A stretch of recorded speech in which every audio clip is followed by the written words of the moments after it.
पहला फेरा मुकम्मल, दूजा शुरू।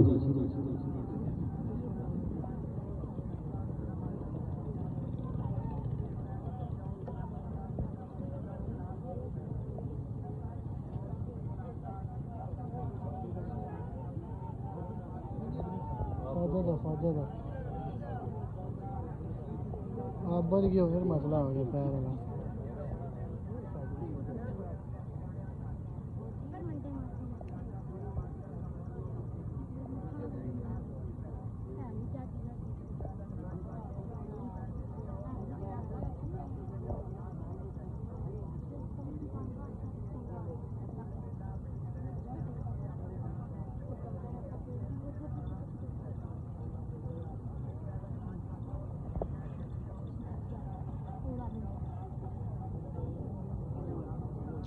वार्निंग चेयरमैन जज जावेद साहिब।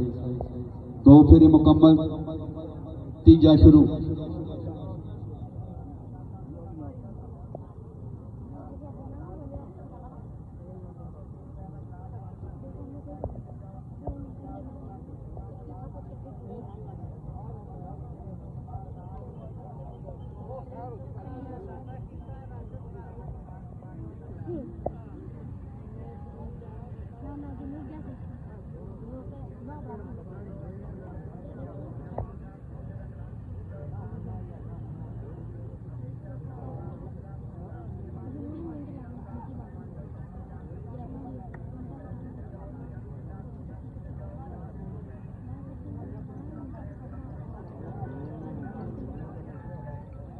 फाउल चेयरमैन जी मुकद्दर जी, मुकद्दर मालकां दे मुकद्दर पंजाली बंसन